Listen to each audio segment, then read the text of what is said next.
Selamat sore teman-teman semua. Perkenalkan, nama saya Yohanes Bagus Darsono dari IKI Putu Utomo, Pendidikan Sejarah Sosiologi 2019 kelas B dengan NPM 21910043004. Kali ini saya akan mempresentasikan materi mengenai sosiologi pembangunan dengan subtema adalah dualisme dan evolusi. Dualisme dan evolusi. Kita belajar mengenai apa itu pengertian dari dualisme. Pengertian dualisme adalah dua kondisi yang berbeda, hidup berdampingan dalam masyarakat, satu bersifat superior dan lainnya bersifat inferior. Dalam beberapa hal itu sering saling bertentangan, satu merugikan lainnya dan sebaliknya. Bersifat kronis, jadi bukan sementara sifatnya. Ini pengertian dari dualisme. Apa pengaruh dualisme dalam pembangunan sosiologi?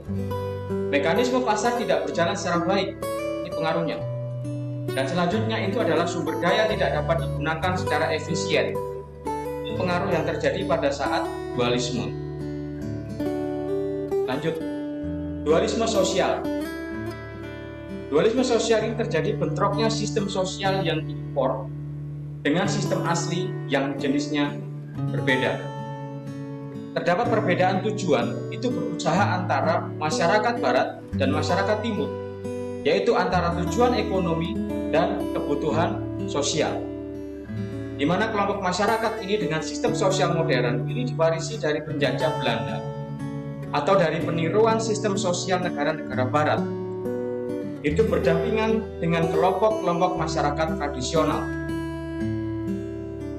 Dualisme sosial ini saling bertentangan antara rasional versus emosional, cocok tanam perkebunan versus tradisional, dan industri modern versus industri tradisional. Inilah.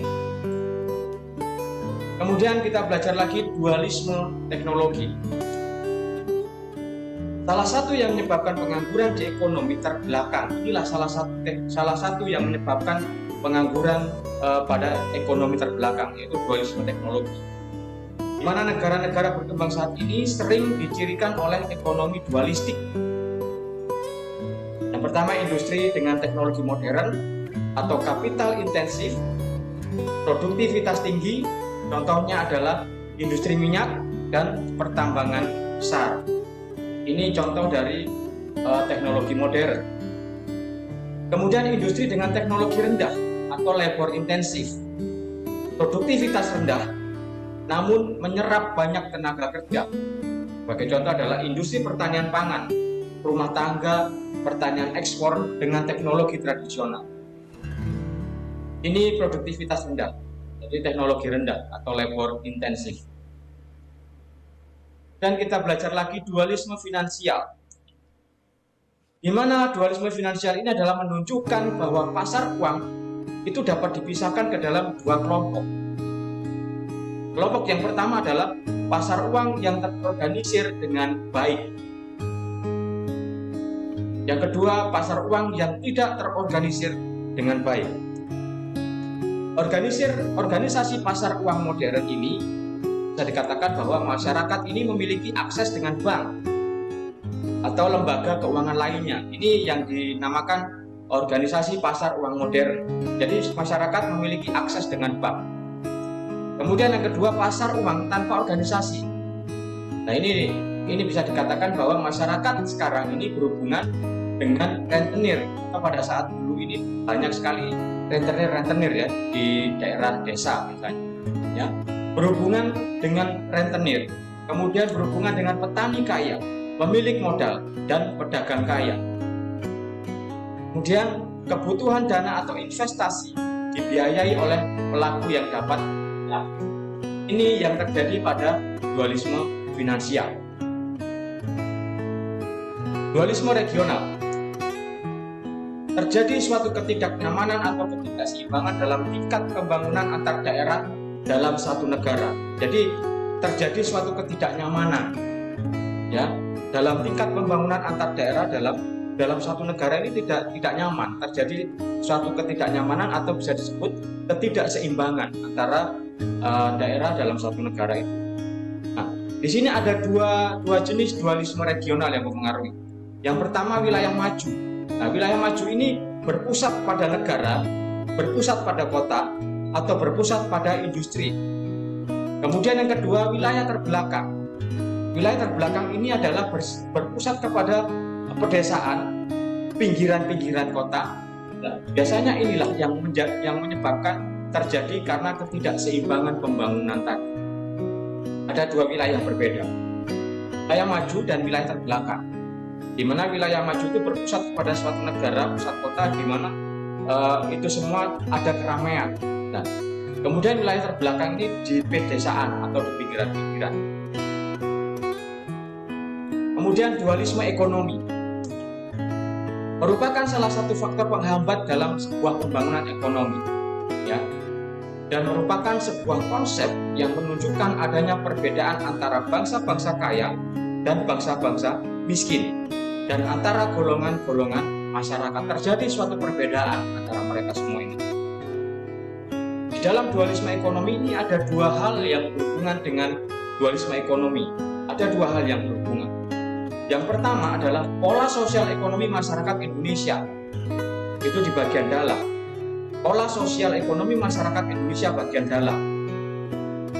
Misal adalah Jawa di sini, ya. Sistem ekologi padat karya. Jawa itu terkenal sistem ekologi padat karya. Misalnya petani padi dan petani tebu, petani sayuran. Biasanya di pedesaan itu, Jawa itu ini yang terjadi, ya. Yang sering kita temui tiga hal ini, padi, tebu, dan sayuran. Kemudian yang kedua adalah pola sosial ekonomi masyarakat Indonesia bagian luar, di mana sistem ekologi padat modal dan tanah, misalkan tambang karet, tambang, kemudian kelapa sawit. Ini padat modal, mengutamakan modal. Kemudian yang terakhir materi ini adalah konsep involusi.